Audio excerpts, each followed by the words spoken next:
various churches. As an organization, we are appealing to the government of the Republic of Zambia to consider all these 50 plus disabled who have been left. Let them be considered so that they can be given employment. Please, the Minister of Education, Mr. Asia Kalima, we want you to take it very seriously and as quick as possible, because these people are suffering. They cannot do anything. In their home, they are just being kept. Some of them, they cannot even go to the field and do other things. They are in wheelchairs. Others are even, they are deaf, and others are even blind. And other people also had their opinion regarding the matter. The reasons why, more especially we disabled people, most not only within the teaching service itself, but even in many other things, we are not being taken as real people who can do something, who can contribute. I don't know what is prevailing there in people's minds. We were told that they would get 10% from the disabled to make a total of 30,000. 10% of that 30,000, but it's only 100, maybe 106 or something like that, which were picked as teachers. One can wonder why. If they promise, and after promising, then they fail to fulfill, that shows the negativeness of showing that disabled people are not real people, they are sidelined. Persons living with disabilities have called on governments to ensure that the next phase will include them and that they will ensure that the Disability Act of 2012 is implemented. Prudence Mutelo reporting for MUVI TV News in Livingston. Now, residents of Namalombe Ward in Lusaka West have complained that their houses are on the verge of being demolished by a mining company. One of the residents, Benson Simwambwa, claims he has lived in the area for more than 60 years before the firm was set, but wondered why the foreign investor wants to displace them. Mr. Simwamba says the named mining company on Tuesday morning erected beacons within their yards, an indication of the planned eviction. And another resident, Brian Wadia, says people in the area have title deeds for the same piece of land, which legitimizes their stay. Meanwhile, Mr. Bwalia has further accused the area councillor of being behind the pending eviction of the residents. And when contacted for a comment, area councillor Brighton Sinazongwe has denied the allegations by the residents. Kuno 1965 kuziba kuno na kuno ni kumaloni andamana madariso so tidabwa kuti bantu babwera bakamba kuti kuno tirina maini muzungu anagula tifuna kuchita demolish manyumba tinabala bana kuno bana batu bali ndi bana banzawo kumunzi kwatu sitiziba nikuti ba president baziba munzi uyu banafikako 2 times tinabaperekana ku kamusinje kamene titapa manzi so tifuna boma ititandize tifuna maini kuti nkale na mpata mumunzi ngati banapeza kuti mwala wasira bachokepo baende. This community, we've got issues of having it demolished. When we know to say this place has been gazetted, and then we were even be given that offer letters, council came, and then they gave us house numbers. From there, we were offered offer letters, of which we even started paying to the banks. Even the bank itself, the name of the bank, I've got the witnesses here. Others we are paying from Indo-Zambia Bank. You see, Indo-Zambia Bank. Others we are paying from Zanaco. So now, to our surprise is that on Tuesday last week, the 12th of July, we saw the councillor coming in with the other officers, not knowing the institution or the police station they came from. Only to find that the councillor was accompanied by the mines officers And then also the Chinese guys were planting their beacons in people's residence. So to our surprise, and then we did call for the councillor. When he came this side, he said, no, other plots, I should say the whole community, was at some mining rights. He said, makolo yatu yanabadwira muno. Mwamena muno mumunzi, ne mwamene bana batina badwira ise mweze makolo yatu. Mwenza tunyumba twa madoti. Muri bazukuru na bazukuru tuvina bazidani na ise pano amene mutuona pano. Manje imaini kuti itivalire iti ingene muno bambe kupwanya myala muno na bantu bonse bamene tilimo. Tizaenda kuti tilibe koenda. Boma tililira kulimwe tirangane nkoni. Ise bana banu tililira kulibwe boma. Baechechi tiranganeni bakansela batikana. Tiranganeni boma.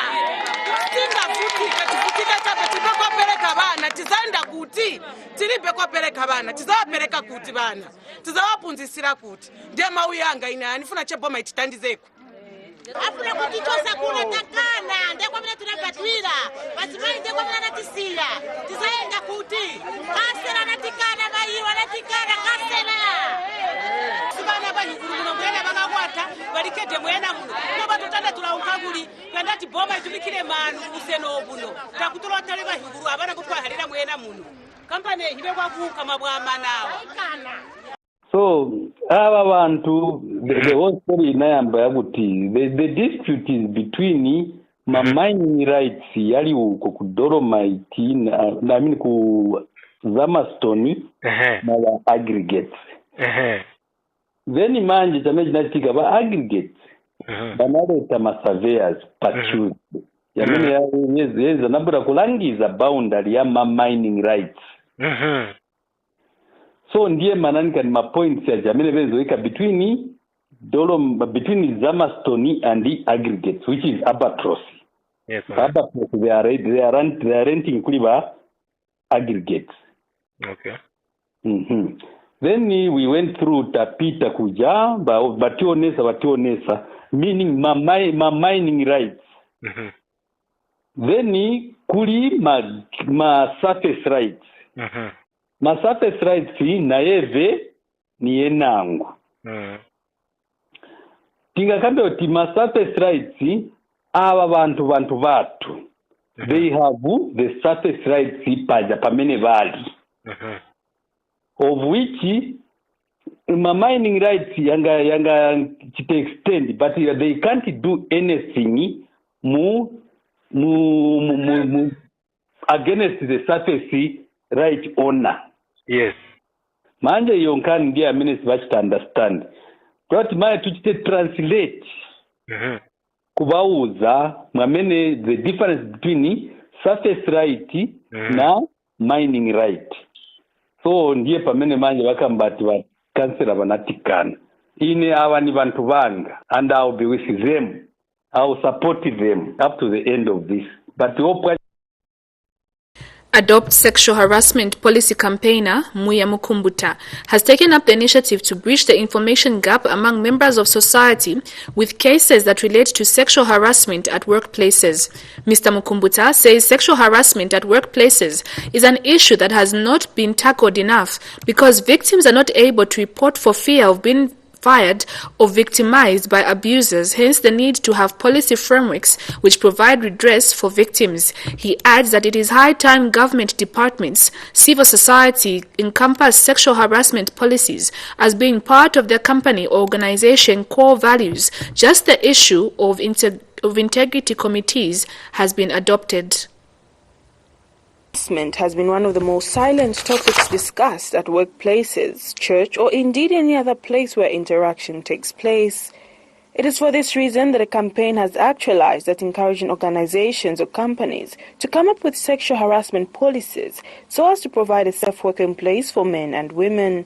Muya Mukumbuta is Adopt Sexual Harassment Policy campaigner who notes that it is high time that this issue is addressed. So, what are we trying to do as campaigners of enacting a sexual harassment policy? When companies, when government offices enact or try to come up with sexual policies, these policies will ensure that people are protected at the workplace in terms of them being harassed verbally and physically, because of the attributes I have given, which leads to people's productivity going down. So when this policy is enhanced in a workplace, it will ensure that affected or victims that are from encountering sexual harassment can have a space, a voice where they can channel these complaints, because most of the time people are scared to come out in open that my superior or my fellow workmate is sexually harassing me. Sometimes it comes in a way whereby people are playing cousinship, but at the end of the day, people end up being sexually abused. Mr. Mkumbuta cites promotions, preferential treatment as some of the catalysts of sexual harassment. Usually, or new recruits are usually taken advantage of because they don't have a voice. That is when they are trying to settle down. That is when they are trying to know the environment. So those people they find, they usually take advantage. So this is a platform really which we have seen that we need to speak out. We need to advocate that offices, workplaces, be it at the school, be it at a civil society office, for as long as a particular place has got workers, it needs to have a sexual harassment policy to protect workers from being sexually abused verbally and physically. Commenting on this topic, Zambian Men's Network member Stephen Chilogwa says more conversations around this matter will raise awareness and victims will start opening up. For the men that are having a different challenge, say for instance that have gone through some form of sexual harassment, they'll keep quiet about it. Why? Mainly because they are afraid that people will look at them, people will laugh at them. They're afraid their fellow men will say they are weaker men by virtue of them being in a position where they're harassed by another individual. But the truth of the matter is, harassment, abuse, gender-based violence is happening to everybody out there. The Adopt Sexual Harassment Policy campaign seeks to challenge companies, churches, and other places where people interact to ensure that victims have where to report to within the organization's structure. Prudence Mutelo reporting for MUVI TV News in Livingston, Southern Province. A Lusaka-based clergyman has advised stakeholders to work together in reducing drug and alcohol abuse among the youths in the country. Speaking in an interview, Overcomers Faith Ministries senior pastor Crispin Piri has observed that there is too much negligence among stakeholders in controlling the vice. Pastor Piri states that all stakeholders have a big role to play in reducing alcohol and drug abuse, adding that Zambia needs to have a bright future by sobering people in the country. Drugs and other liquor substances are being abused, more especially by the youth. I think it all starts with legal documentations and policy making to see and to it how it can be regulated, because when regulation is properly done and is controlled and follows the procedure, I think we wouldn't be where we are right now. And so the call is for the powers that be to begin to regulate and follow all the laid down procedures from the manufacturer to the consumer point of view, because it's like it's loose, it has got no control. And first break, we'll be right back.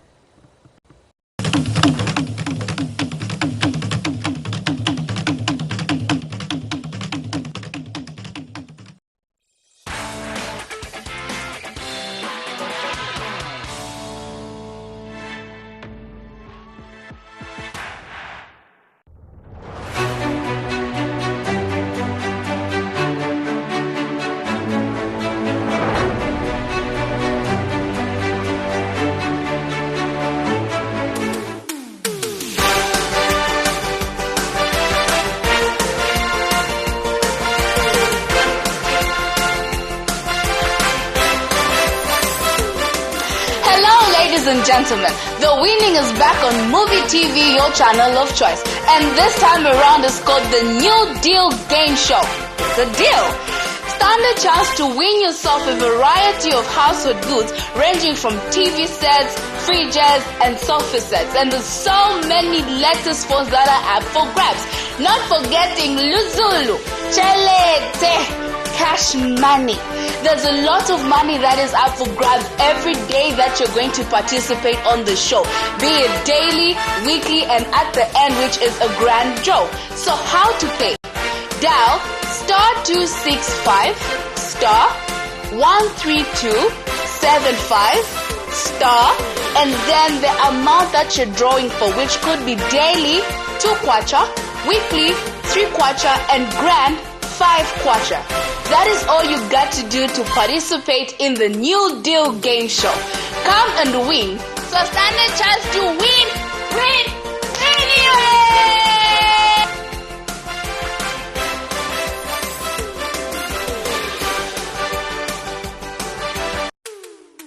Hello my people.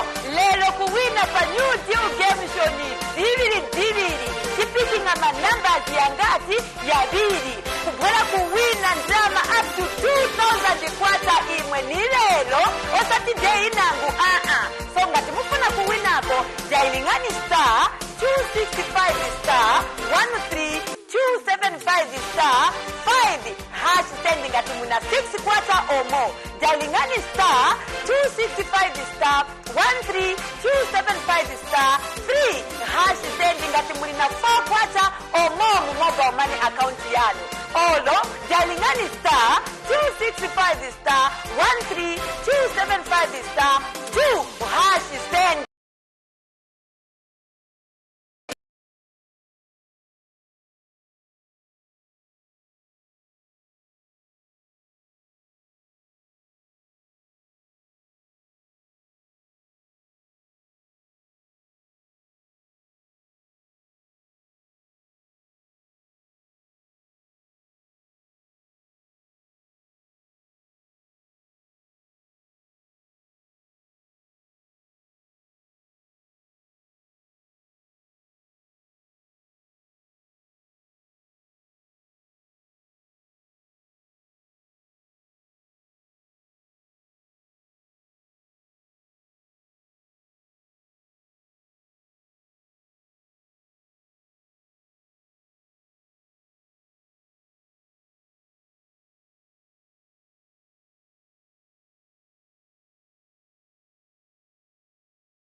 How to send and receive money to and from other networks. Step 1. Get some fresh air. Step 2. Say hello to a friend and save his time.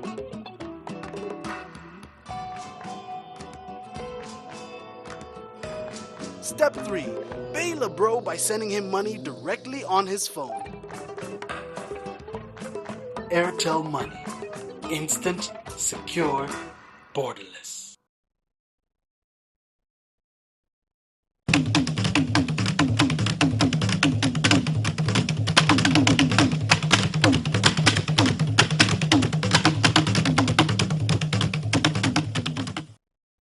Welcome back.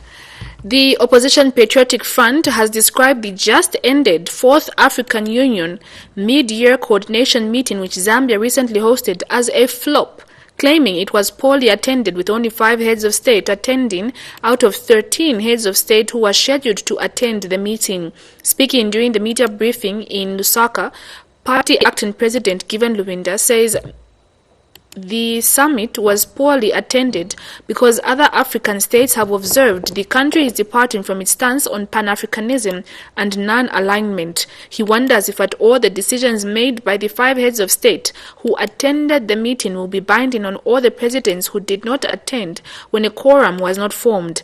And Mr. Lubinda has asked investigative wings to verify the assets that were recently declared by government ministers. Mr. Lubinda feels the declared assets are excessive and wondered why the ministers have decided to declare their assets now, after close to a year of being in office.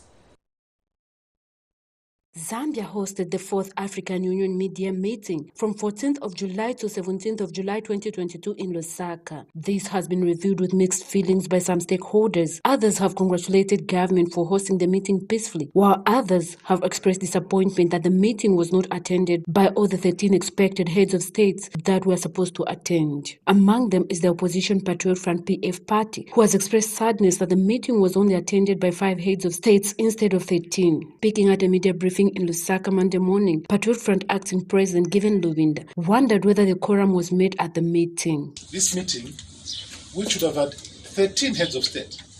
Only 13 was actually extremely poorly attended, as only 5 heads of state out of the expected 13 were in attendance. One wonders whether the quorum was met at this meeting. 5 out of 13. For ordinary meetings, half is the number. I also wonder whether the decisions that were made at the meeting will be binding on all other heads of state who decided not to attend. However, we as a country must feel that we were snubbed by the 8 heads of state who did not attend. And like I said, we can raise questions. And we in the Patriotic Front wonder whether their decisions to stay away from Zambia is not because Zambia is being viewed as a country promoting interests that are inimical to Pan-Africanism and against the interests of the region. And over the recent declaration of assets by cabinet ministers, the PF acting president also notes that there is need to verify with various institutions to ensure that the assets were genuinely earned, obtained, and appropriate taxes were paid on the assets. Former civil servant has a farm worth 60 million. How can a former first lady, having been first lady for 7 years, you go and ask, how did you acquire 15 flats? So at Uze, where did all this money come from? Those declarations, by many standards, are shocking. Very shocking. And in all fairness, they need to be verified. So please, Anti-Corruption Commission, go and make verifications of these assets. Go and find out what is on these farms that are worth 60 million kwacha. What is it that is there? Because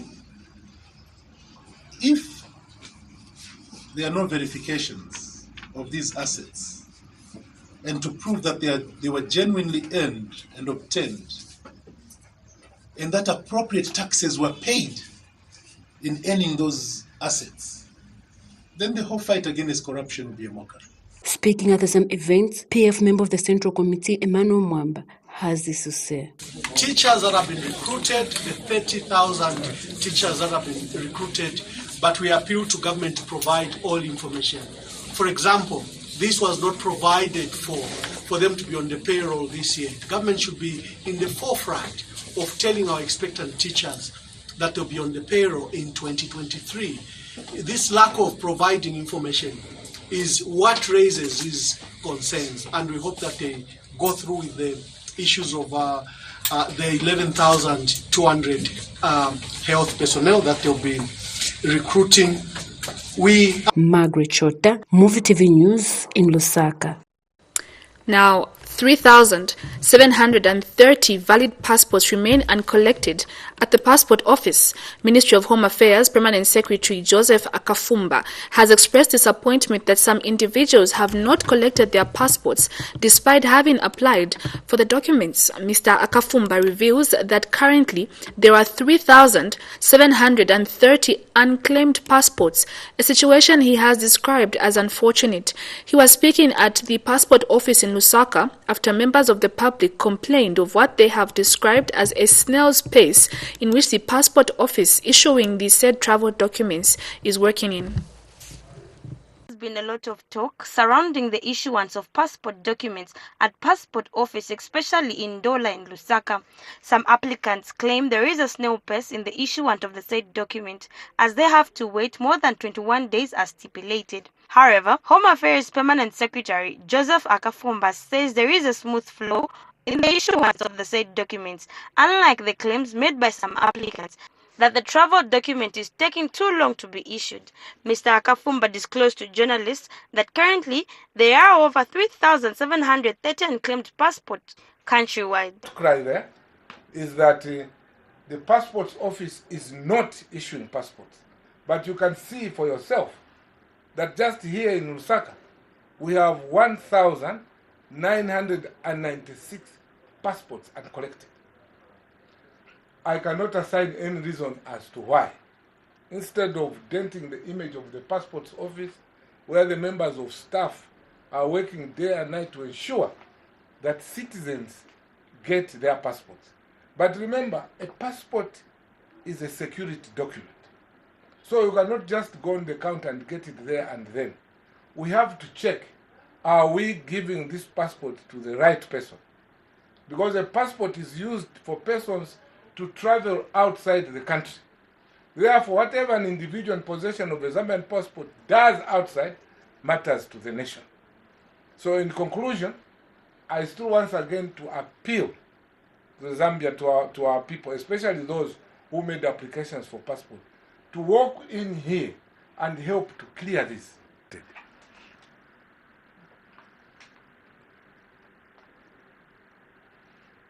And you go to social media to tarnish the Passport Office. We are doing our level best. Here are the passports of the Republic of Zambia. The government has an interest on anybody who is holding a passport. But on our part, as Ministry of Home Affairs and Internal Security, we have done our part. But we are extremely disappointed with applicants who come here, file their application forms, our staff process the passports, and they stay back. Where Chipata has unclaimed 78, Kabwe has unclaimed 370, Chisali has unclaimed 17, Ndola has unclaimed 853, Kasama has unclaimed 45, Solwezi has unclaimed 52, Livingston has unclaimed 266, Mongu has unclaimed 64. Topping the list is Lusaka with unclaimed passport documents of 1,996. For MUVI TV News, Liambela Mutumba in Lusaka. Mwinilunga constituency member of parliament says the UPND government under the leadership of President Hakainde Hichilema will endeavor to implement all of its campaign promises made to the Zambian people during the 2021 general elections. Newton Samakai says the recruitment of over 30,000 teachers as promised by the New Dawn administration is just the tip of the iceberg, as more is yet to come. He says the UPND is a government for the people, hence the need to prioritize their needs. The Mwinilunga member of parliament has since laughed at those mocking government for providing free education, saying it is better for children to be overcrowded in a classroom than not being in school at all. Mr. Samakai states that those issuing negative remarks about the policy are just living in denial, saying that what they failed to do in 10 years, the New Dawn government is doing it in less than a year. He says his government's main target now is to build more classroom blocks, procure more desks, and buy more learning materials for the schools to cater for the growing learners in all schools across the country. The lawmaker says the lawmaker, who is on a tour of developmental projects in his constituency, has since inspected some constituency development funds works of a 1x2 classroom block at Kaluba Primary School situated in Sailunga and another at Javaheri Primary School in Tambu. A check at Javaheri Primary School in Tambu revealed that pupils were still sitting on blocks and logs while learning, a clear contradiction from claims made by the previous government that it had built decent schools and furnished them with desks.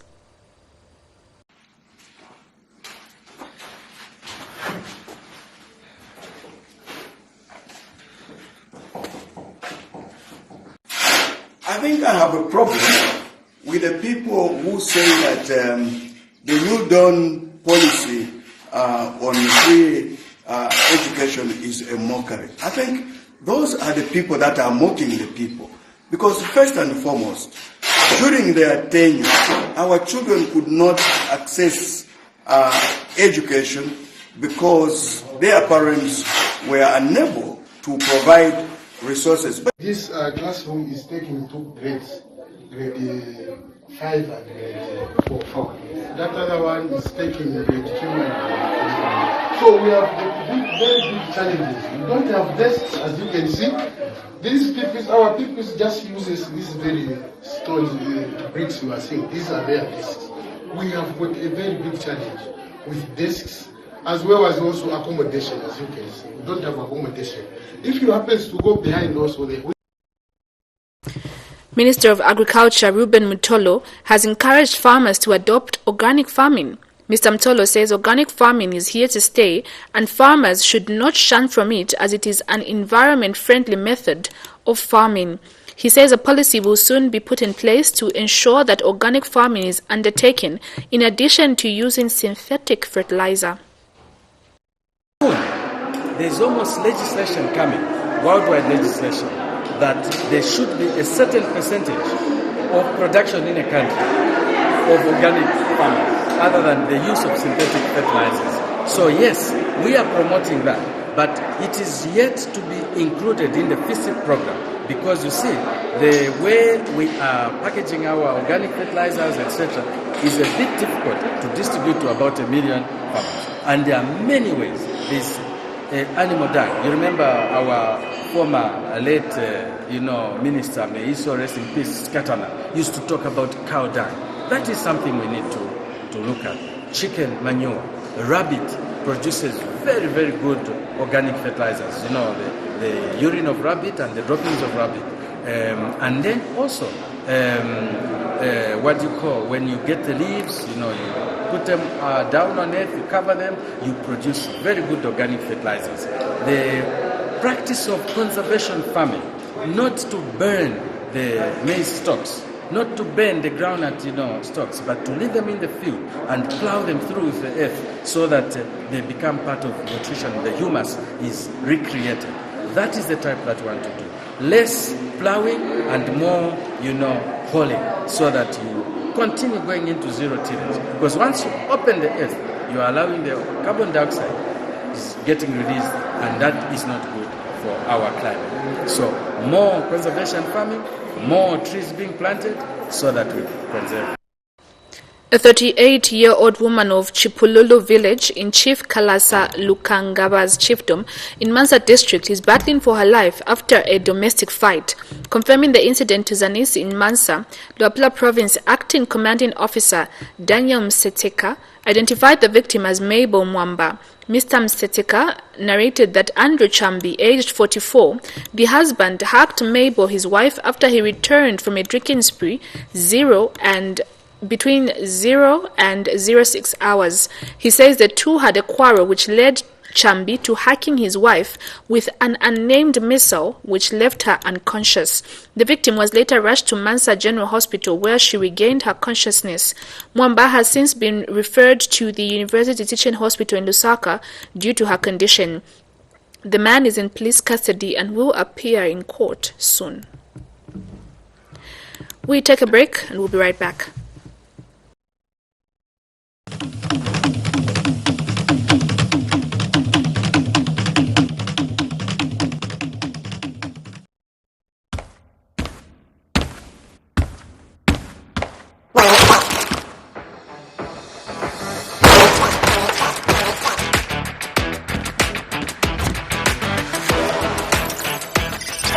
Place a bet.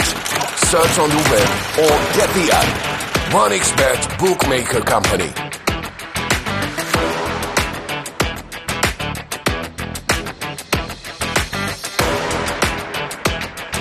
Are you at home and want an easier and faster way to access and manage your Airtel account? Download the My Airtel app from your app store. Open the app, enter your phone number, click on Request OTP, enter your one-time PIN, and congratulations! You can now use the My Airtel app to top up, pay bills, send money, and much more.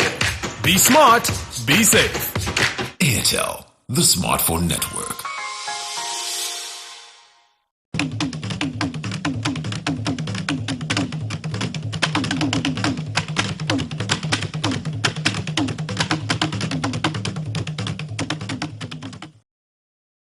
Welcome back.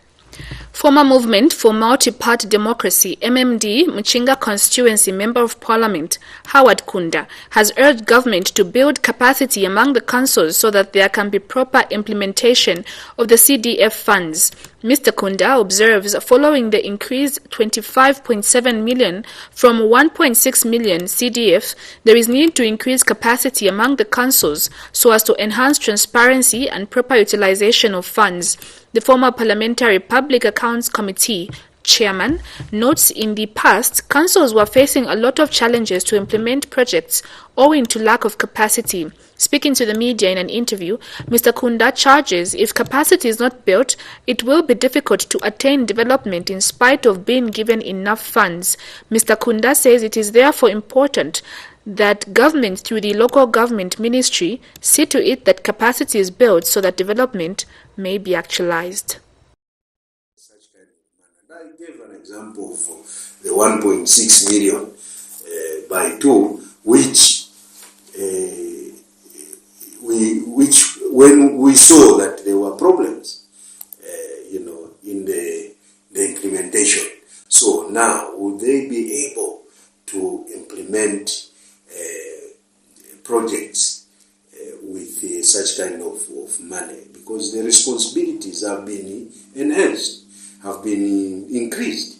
So, have we built capacity? Those are the challenges. I'm sure government should move quickly to see to it that capacity is built. It's not just a matter of putting money in a council and you neglect the implementation part of it. I think that these are good, policies, good things that this government is doing, but it is, at the end of the day, it is about implementation. So, implementation is what we should be singing about, and make sure that all these things are actualized. So, most of the time, you find that good things may come, but if it has not been implemented accordingly, then it becomes a bad thing. So government should be aware of that. But of course, we need to balance up things. There are issues to do with the economy. People out there. Now, off to the Copper Belt, where a Swedish national has allegedly been robbed of his property valued more than 71,000 kwacha in Ndola. Copperbelt Police Commanding Officer Sharon Zulu says 61-year-old Svensson Carl Magnus was lodging at Ndola's Starscape Hotel when 3 women took advantage of his drunken state. Zanis reports Ms. Zulu confirmed in an interview Mr. Magnus, whilst drinking with 3 unknown women at a named hotel, fell asleep, which gave the trio an opportunity to steal his iPhone 13 Pro Max, valued at 26,000 kwacha, stating that the trio also managed to get 35,500 kwacha cool cash, 900 Swedish crowns, and 2 ATM cards from the victim.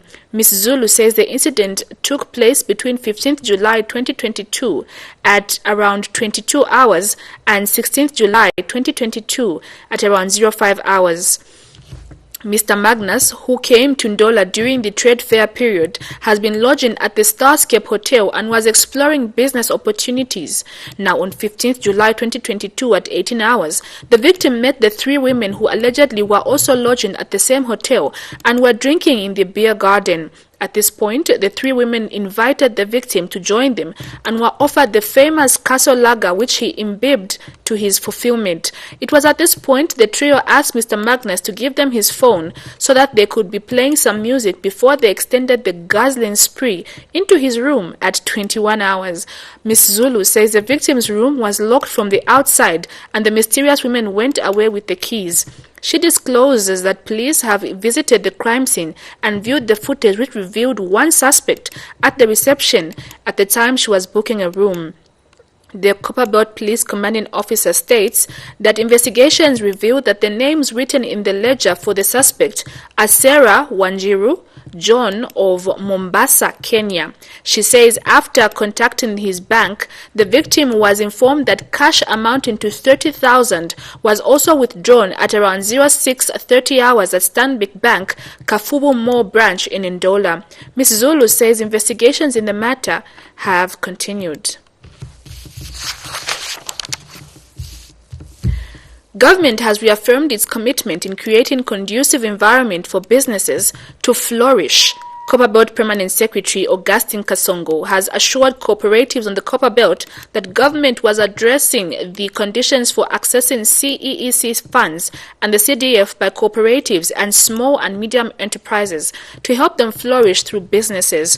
This was in response to the speech made by the chairperson for Zone 4 of Copperbelt Cooperative Union, Ruben Chinamasa, who earlier appealed to government to relax the conditions. The PS further assured the farmers that government was aware of farmers' complaints on the floor price for maize this marketing season and was addressing the issue. The PS who graced the occasion also handed over a donation of food and other necessities to the Home of the Aged on behalf of the Zone 4 Cooperative Committee. Now, the International Cooperatives Day was attended by hundreds of cooperatives from Pongwe, Masaiti, Luansha and Ndola districts under the theme, Cooperatives Build a Better World. We'll take another break. We'll be right back.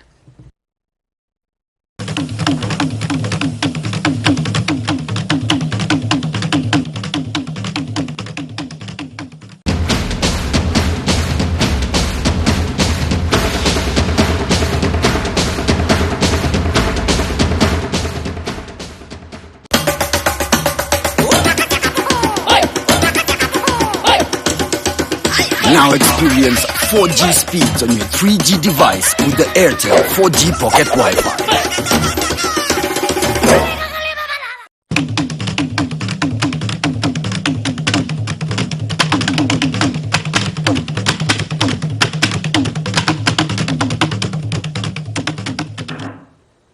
Welcome back.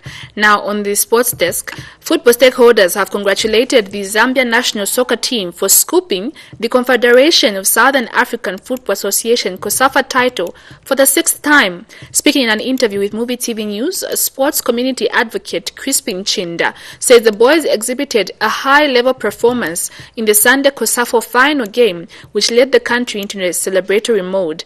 Chinda has therefore committed to supporting sports in his area for the betterment of the country. He adds that sports is one of the tools which can help enhance talents in communities. Our Sporokoro boys, or the Copper Bullets, they managed to win COSAFA Champions Cup yesterday. So we are very happy as Zambians. As Zambians, we love football so much. Football go beyond our boundaries. We all love each other. There's no politics in football. So as Zambians, we are very happy today. It's actually a very happy day that the Copper Bullets should continue winning games. We need to bring back the old glory that we had for football, where when you are watching, when Zambia is playing, Nishimukombo ni mulizi. Bonse bantu batambache very glued to the screens watching our national team. So the past glory, I think. That story brings us to the end of the Primetime News Bulletin. But before we go, let's take a look at the headlines once again. PF describes just ended 4th AU Media Coordination meeting as a flop. Drinking spree turns sour for a Swedish national in Ndola. MP says massive recruitment in the education sector would trigger delivery of quality education. Minister of Finance says salaries to pay the over 30,000 teachers is available. Exclusion of persons with disabilities in the teachers' recruitment angers the disability community. This is the end of the Primetime News on MUVI TV. I'm Virginia Chilongo. For now, it's bye-bye and God bless.